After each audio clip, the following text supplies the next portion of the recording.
आज की इस वीडियो में हम लोग नेशनल एलिजिबिलिटी एंट्रेंस टेस्ट जो ये नीट का एंट्रेंस एग्ज़ाम हुआ था 2013 में, तो 2013 से शुरू हुआ था। तो हम लोग पूरा इसका बायोलॉजी का पेपर डिस्कस कर रहे हैं और ये आज 2013 का जो मॉडल टेस्ट पेपर है उसका लास्ट वीडियो है।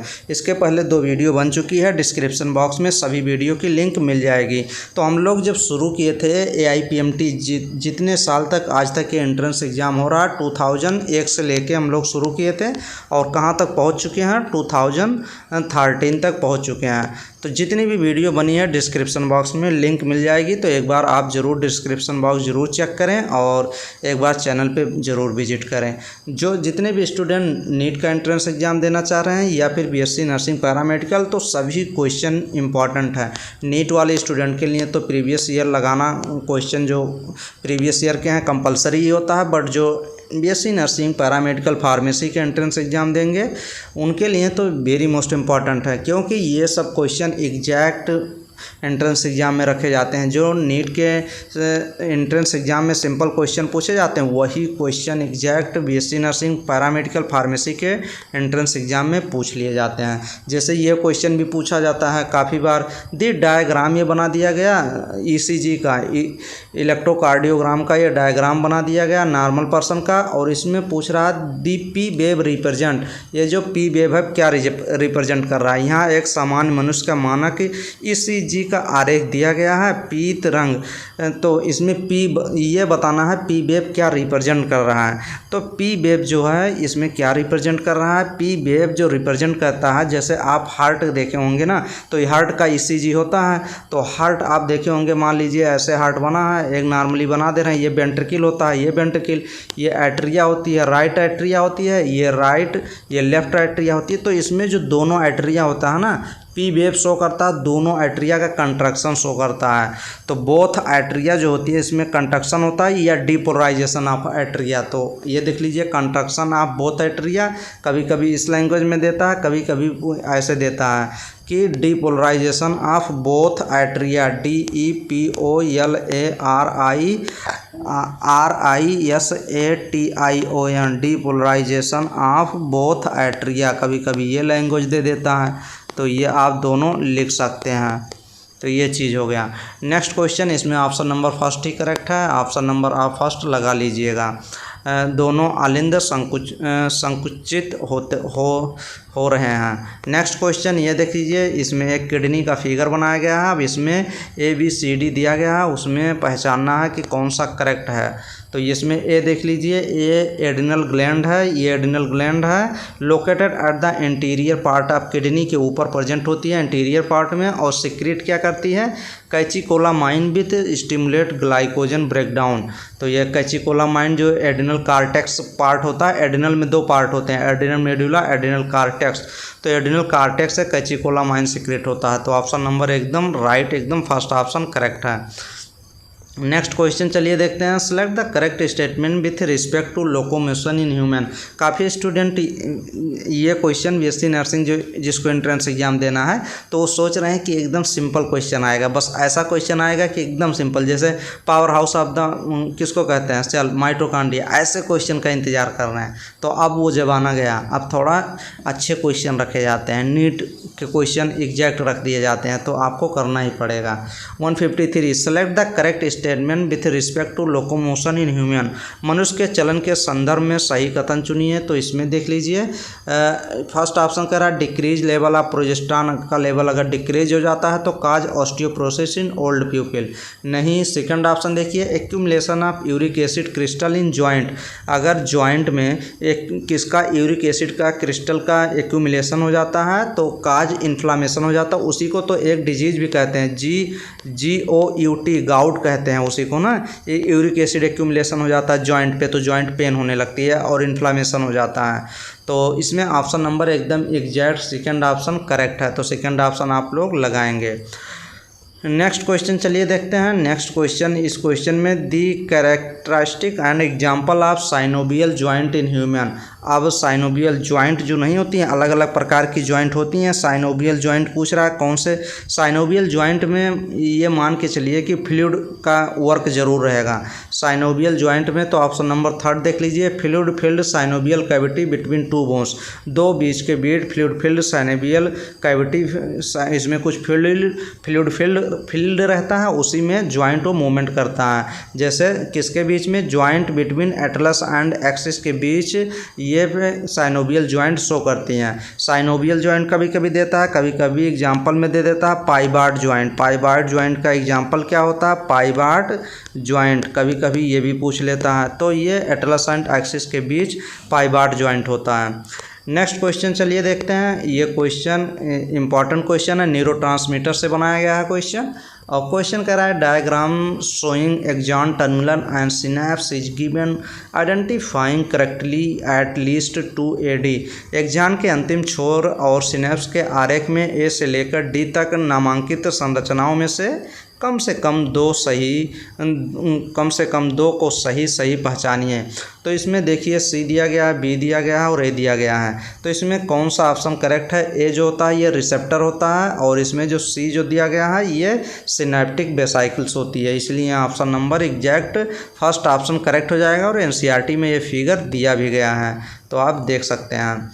नेक्स्ट क्वेश्चन एकदम इम्पॉर्टेंट क्वेश्चन, एकदम अगर आप रेटिना आप पूरा आई पढ़ के ज़रूर जाइए। अगर आप एंट्रेंस एग्ज़ाम देने जा रहे हैं किसी भी, तो ये समझिए वहाँ बायोलॉजी अगर पूछता है तो आप आई ईयर मत छोड़ के जाइए, यहाँ से क्वेश्चन आने के चांस रहते हैं। तो ये देखिए अब ये ABCD दिया गया है, एक आई का एक आँख का डायग्राम बना दिया गया है, ABCD दे दिया गया, ये दे दिया गया, सी दे दिया गया, ABD और ये दे दिया गया। अब select the option which gives correct identification along with function character. अब इसके रिस्पेक्ट में हम लोग को इसमें सही देखना है। जैसे फर्स्ट ऑप्शन आप लोग देखिए, फर्स्ट ऑप्शन में ए कह रहा है कि जो ये वाला है ये रेटिना है, और इसमें contains photoreceptors cell present होते हैं जिसमें राड्स और कोन प्रेजेंट होता है। तो एग्जैक्ट सही है। आई में जो ना, आई अगर आप पढ़ेंगे अच्छे से में, तो आई में 3 लेयर होती हैं। एक होती है कौन सी, एक स्क्लेरा होती है, ये देखिए एक SCLERA एक स्क्लेरा होती है, और एक कोरोइड होती है CHOROID एक कोरोइड होती है, और एक रेटिना होती है। तो ये रेटिना जो होती है ना ये इनर होती है, ये मिडिल में बीच में होती है, ये एकदम अंदर होती है, और ये एकदम बाहर होती है स्क्लेरा। तो ये चीज़ हो जाएगा। तो काफ़ी बार क्वेश्चन पूछा भी जाता है कौन आँख में कौन सी लेयर सबसे इनर होती है, तो रेटिना होती है।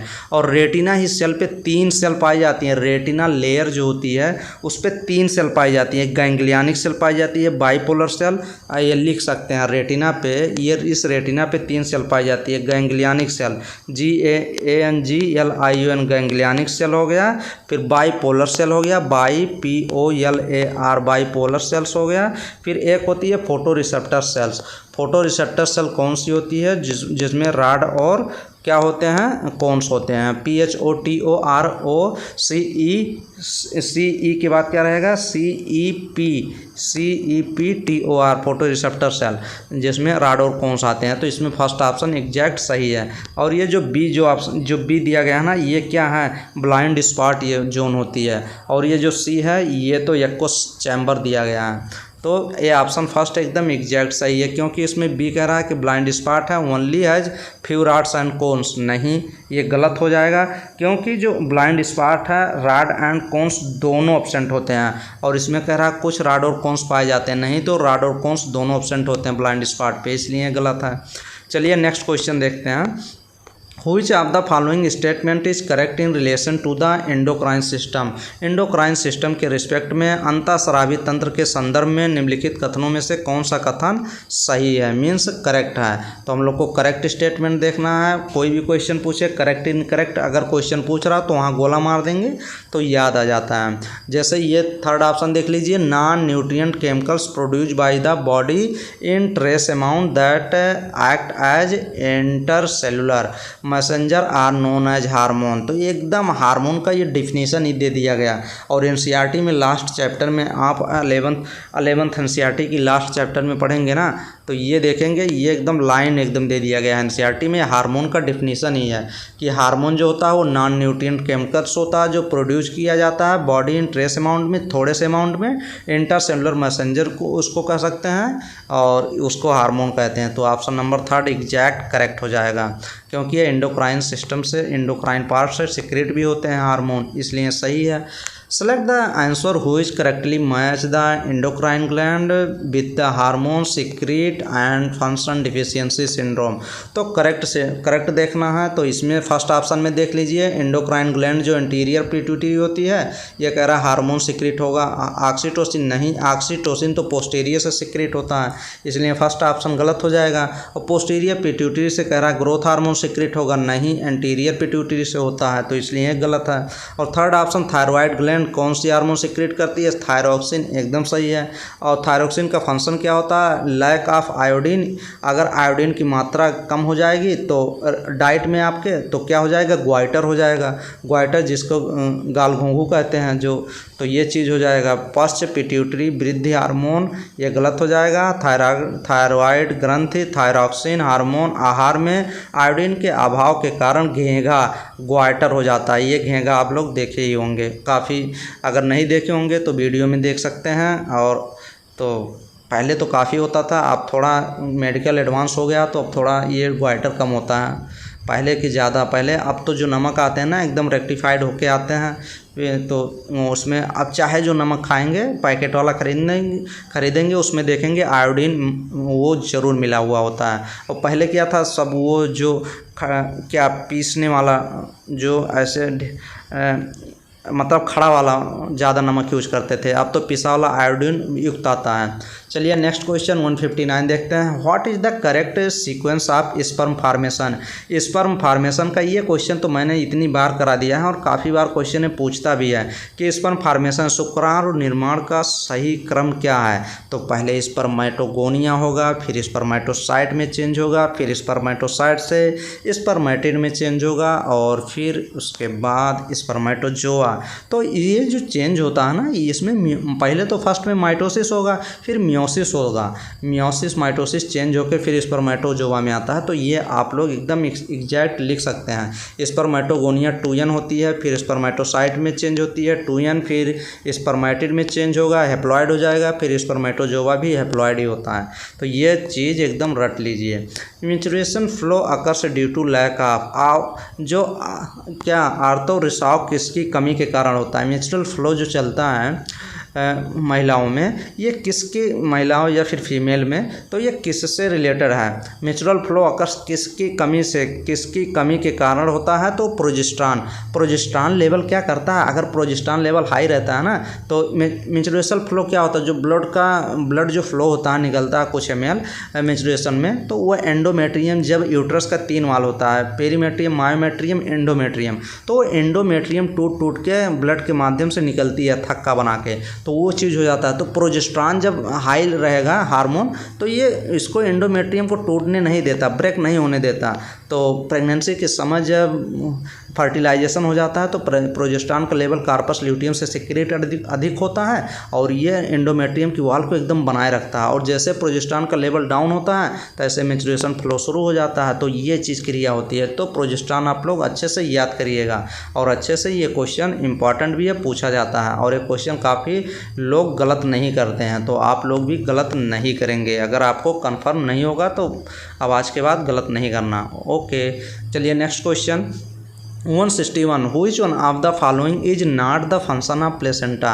अब जब यूट्रस में जब बच्चा बनता है, फीटस बनता है, तो उसको जो न्यूट्रिएंट प्रोवाइड किया जाता है मदर्स के थ्रू, तो मदर्स के थ्रू जो जैसे मान लीजिए मदर्स कुछ इनटेक करती हैं और फीटस बन रहा है, प्रेगनेंसी चालू है, तो अब बच्चे को कैसे फूड मिलेगा, प्लेसेंटा के थ्रू ही मिलता है। तो ये चीज़ है। तो अब not the function of placenta, अब ये प्लेसेंटा किसका फंक्शन नहीं होता। तो ये मान लीजिए एक बच्चा है तो ये एक प्लेसेंटा इसी इसी के थ्रू आके सब बच्चे को सब चीज़ मिलता है। तो ये चीज़ हो गया ना। तो प्लेसेंटा देख लीजिए, first option facilitate supply of oxygen nutrient to embryo. Embryo को जो ऑक्सीजन मिलेगा और न्यूट्रिएंट मिलेगा वो प्लेसेंटा के थ्रू, एग्जैक्ट सही है।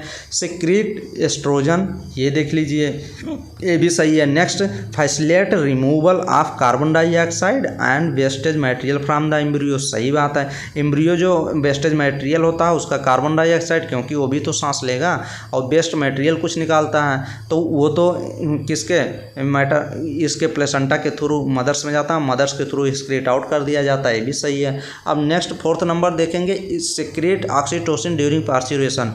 पार्चुरेशन के दौरान जब डिलीवरी होती है तो वो कह रहा है कि प्लेसेंटा ऑक्सीटोसिन हार्मोन सिक्रेट करता है, नहीं, ये होता है हाइपोथैलेमस के पोस्टीरियर पिट्यूटरी से, तो यही गलत हो जाएगा। इसलिए ऑप्शन नंबर फोर्थ इनकरेक्ट है, तो यही सही है क्योंकि इनकरेक्ट पूछ भी रहा है। Next question, one of the legal method of birth control. Birth control का लीगल मेथड क्या है, कानूनी वैधानिक क्या अपराध है, मतलब ये क्या पूछ रहा है कि संतति निग्रह बर्थ कंट्रोल के लिए एक वैध विधि है। तो एबॉर्शन जो होता है by taking appropriate medicine, medicine के द्वारा जब एबॉर्शन करा दिया जाता है तो यही तो लीगल मेथड है, तो इसीलिए ऑप्शन नंबर फर्स्ट एकदम एग्जैक्ट करेक्ट है। चलिए नेक्स्ट क्वेश्चन, क्वेश्चन नंबर 163 देख लीजिए, ये भी काफ़ी इंपॉर्टेंट क्वेश्चन है। Which of the following can not be detected in a developing foetus by amniocentesis. एक परिवर्धनशील गर्भ में उद्भेदन एमनियोसेंटेसिस द्वारा निम्नलिखित में से किसका पहचान नहीं की जा सकती। तो एमनियोसेंटेसिस क्या है ना, ये एम्ब्रियो के उसी एरिया से एक फ्लूइड लेके और लैब में टेस्ट करते हैं। तो ये एमनियोसेंटेसिस क्या टेस्ट करता है, क्रोमोसोम पैटर्न को टेस्ट करता है। फर्स्ट पे तो यही जान लीजिएगा अच्छे से, ये क्या चेक करता है, एमनियोसेंटेसिस क्रोमोसोम का पैटर्न चेक करता है। तो क्लाइनफेल्टर सिंड्रोम तो ये सेक्स क्रोमोसोम होते ही हैं, तो क्रोमोसोम पैटर्न इसमें, और सेक्स फीटस ये भी सही है। डाउन सिंड्रोम ये भी सही है क्योंकि एक्स लिंक डिजीज है, बट जन्डिस नहीं होगा। पीलिया जो होता है, रोग जो होता है, ये एमनियोसेंटेसिस के द्वारा चेक नहीं किया जा सकता क्योंकि ये सीरम और बिलिरुबिन टेस्ट किया जाता है ना, सीरम और बिलिरुबिन टेस्ट करते हैं तब जॉन्डिस पता चलता है। तो जॉन्डिस, पीलिया जो रोग है, ये एमनियोसेंटेसिस से पता नहीं लगाया जा सकता। तो क्रोमोसोमल पैटर्न चेक करते हैं, तो ये एकदम अच्छे से याद करेंगे तो ये क्वेश्चन एकदम सिंपल लगेगा। Next question number, artificial insemination means. Artificial insemination क्या होता है, जो फर्टिलाइजेशन कराया जाता है, वो कृत्रिम वीर्य सेचन के आपका क्या तात्पर्य है। तो आर्टिफिशियल इंसीमिनेशन के बारे में जानना है तो artificial introduction of sperm, introduce किया जाता है स्पर्म का, ये हेल्दी डोनर इनटू वेजाइना। ये देखिए थर्ड, स्वस्थ दाता के शुक्राणुओं को कृत्रिम तरीके से सीधे यौन के भीतर डाल देना, तो यही होता है आर्टिफिशियल इंसीमिनेशन। नेक्स्ट क्वेश्चन, ये देखिए 165 क्वेश्चन, ये भी इंपॉर्टेंट क्वेश्चन है। Which Mendelian idea is depicted bye A cross in the which the F1 generation resembles both the parents. ऐसे प्रसंस्करण के दौरान कौन सा मेंडली विचार प्रदर्शित होता है जिसमें F1 पीढ़ी दोनों ही जनकों से मिलती है, तो वो होता है कोडोमिनेंस, एकदम सही, फोर्थ ऑप्शन नंबर करेक्ट है। नेक्स्ट क्वेश्चन नंबर 166 देख लीजिए, ये क्वेश्चन क्या कह रहा है, क्वेश्चन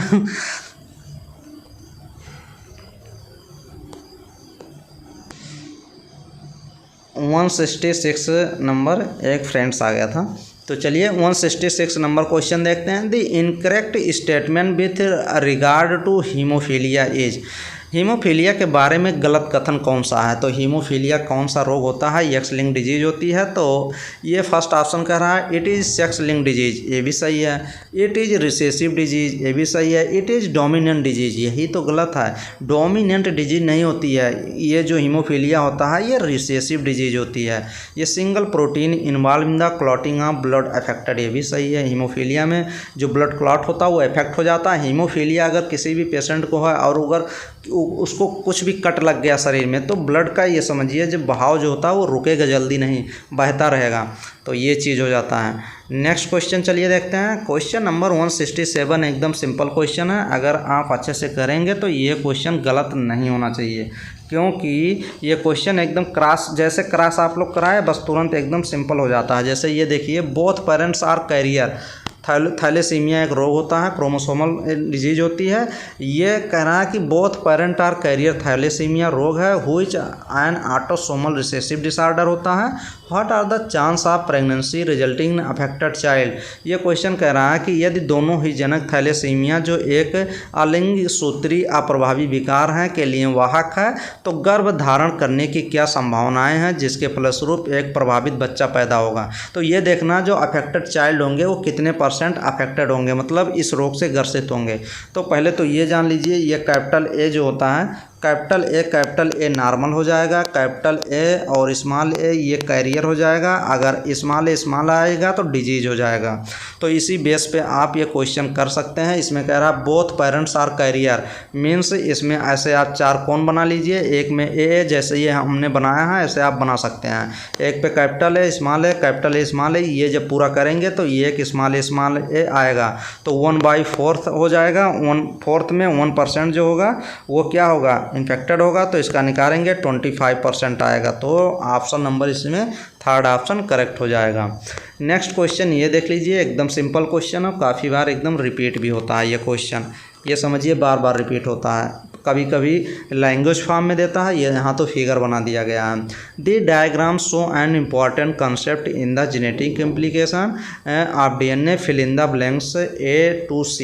एकदम सिंपल क्वेश्चन है यार। ये देखिए DNA से mRNA को बनने को ट्रांसक्रिप्शन कहते हैं, और यहाँ से जब mRNA से प्रोटीन बनता है तो उसी को ट्रांसलेशन कहते हैं, और ये किस साइंटिस्ट ने दिया था, फ्रांसिस क्रिक ने। और अगर DNA से DNA बनने को क्या कहते हैं, रिप्लिकेशन कहते हैं। ये भी आप लोग लिख सकते हैं, DNA से DNA का बनना, DNA से DNA का बनना। जैसे ये देखिए नाच के यहीं पे तो आ रहा है, तो DNA से DNA को बनने को क्या कहते हैं, यहीं पे एक और लिख सकते हैं, रिप्लिकेशन का इसको कहते हैं।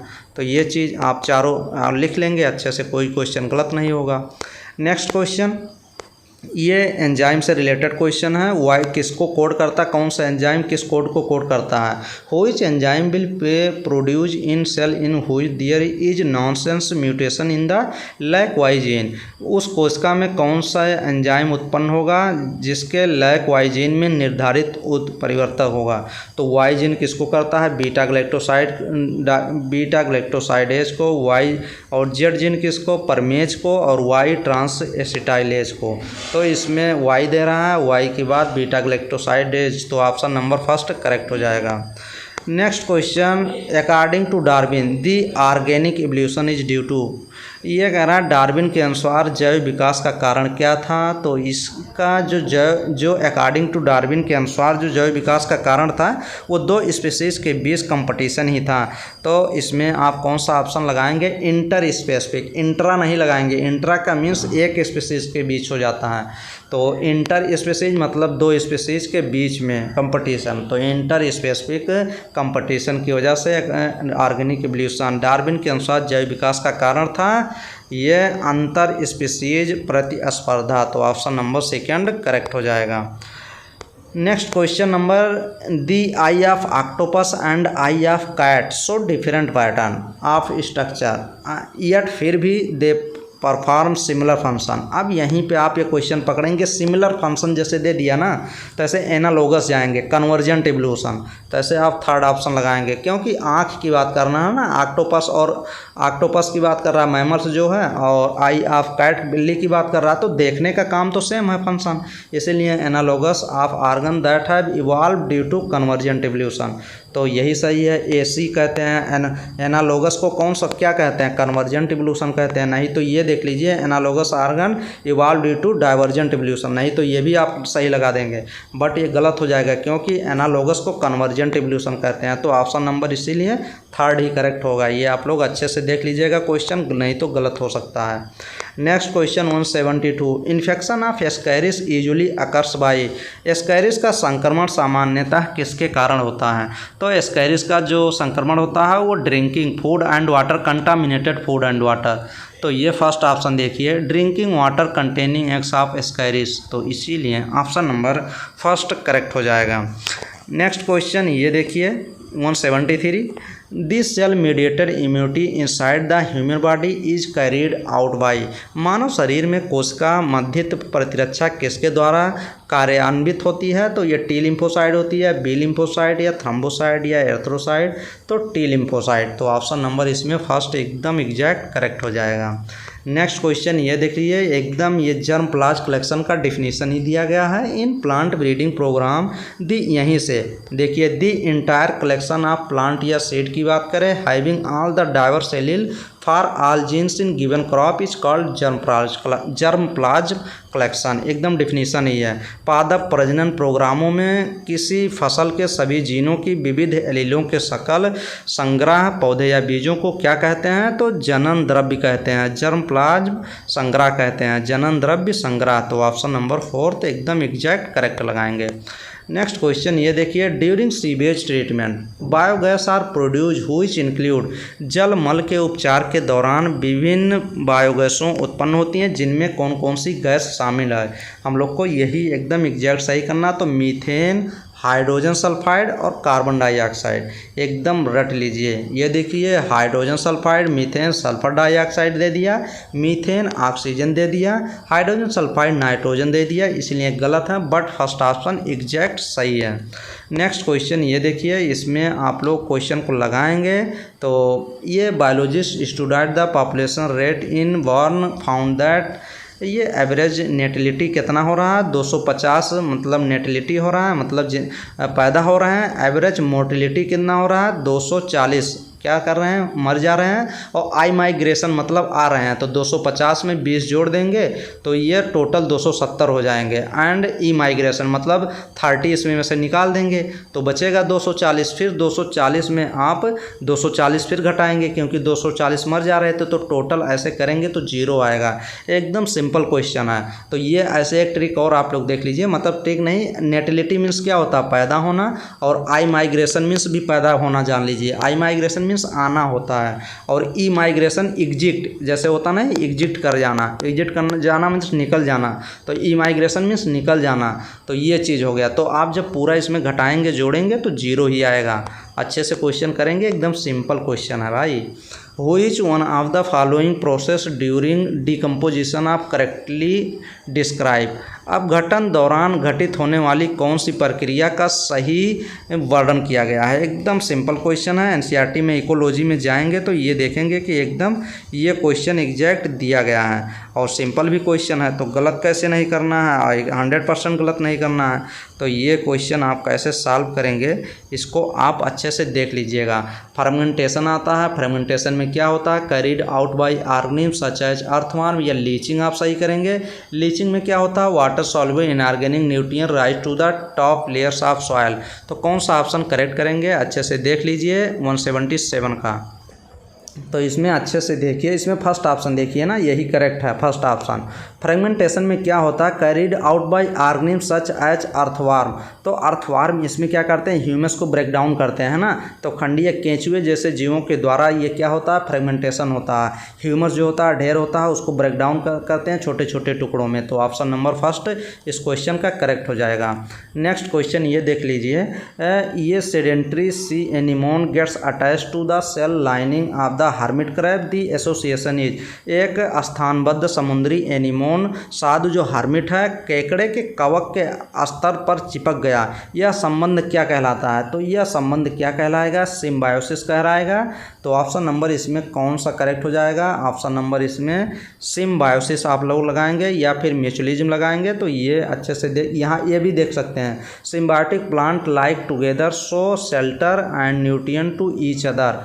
तो ये सिम्बायोटिक प्लांट की अगर बात करेगा एसोसिएशन किस में होता है? तो लाइकेन में। लाइकेन किसके साथ करता है? एल्गी और फंजाई के साथ एसोसिएट कर लेता है लाइकेन। ये इंपॉर्टेंट है, ये नोट डाउन कर सकते हैं आप लोग। तो हाँ, नेक्स्ट क्वेश्चन।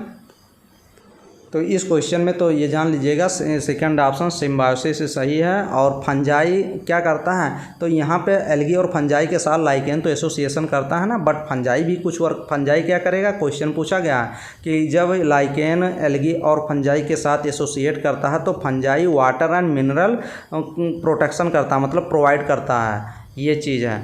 और इसमें क्या चीज़ है? दूसरे में जो म्यूचुअलिज्म शो करता है, ये चीज़ है। तो आप देख लीजिएगा ये सब। Next question, global warming can be controlled by. Global warming जो होता है किससे कंट्रोल किया जाएगा? अगर रिड्यूसिंग डिफॉरेस्टेशन, मतलब प्लांट के काटने को कम किया जाएगा, cutting down use of fossils fuel, वनोम्यूल को कम करके, जीवाश्म ईंधन का उपयोग कम करके, तो डिफॉरेस्टेशन कम करिए और लकड़ी का उपयोग करना कम करिए, तो आप ग्लोबल वार्मिंग को कंट्रोल कर सकते हैं। क्योंकि पेड़ पौधे ही तो हैं जो ग्लोबल वार्मिंग को कम करते हैं। ग्लोबल वार्मिंग अगर अधिक बढ़ गया ना तो टेम्परेचर इतना बढ़ जाएगा धरती पे कि रहना मुश्किल हो जाएगा। The air prevention control of pollution act came into force in. वायु प्रदूषण निरोध और नियंत्रण अधिनियम कब लागू हुआ? तो अब ये देखिए कब, ये एयर की बात कर रहा है, एयर कब लागू हुआ? तो ईयर 74, 81 और इसमें जाएंगे, ये क्या है 74, 81 और 85। तो ये 3 चीज़ आप याद करेंगे, तीनों अच्छे से याद कर। ये क्वेश्चन काफ़ी बार ये एयर के लिए पूछ रहा, तो एयर के लिए 81 होता है। वाटर के लिए पूछता तो वाटर के लिए आप 74 लगाते, तो ये चीज़ हो जाएगा। वाटर के लिए कितना लगाएंगे? वाटर के लिए एक्ट 1974 में और इन्वायरमेंट में लगाएंगे। इन्वायरमेंट एक्ट कब लागू किया गया? तो इन्वायरमेंट एक्ट लागू किया गया था कब? इन्वायरमेंट की बात करेंगे तो ये लागू हुआ था 86 में, मतलब 1986 में। और एयर का पूछ ही रहा तो एयर का ये आप लोग 81 लगाएंगे। तो आज के इस वीडियो में हम लोग पूरा समाप्त किया। अब नेक्स्ट वीडियो में हम लोग नीट 2014 का पेपर शुरू करेंगे। 14 का लाएंगे तो ये समझिए कौन सा 2014 का 2014 का क्वेश्चन पेपर हम लोग नेक्स्ट वीडियो में अच्छे से करेंगे, बायोलॉजी के डिस्कस करेंगे। और सीरीज चल रही है और काफ़ी वीडियो में करा रहा हूँ, तो चैनल पे एक बार ज़रूर विजिट करें और चैनल को सब्सक्राइब ज़रूर करें, अपने दोस्तों में शेयर ज़रूर करें। क्योंकि मेहनत से लग रहा है, तो आप लोग सेल्फिश मत बने। अगर सेल्फिश बनेंगे तो कुछ नहीं होगा। आप लोग ज़रूर चैनल को ग्रो करने में मदद करें प्लीज़। तो सेल्फिश ना बने। सेल्फिश अगर बनेंगे तो फिर नेक्स्ट ईयर वही चीज़ मेरे साथ फिर मुझे कहना पड़ेगा। तो थैंक यू।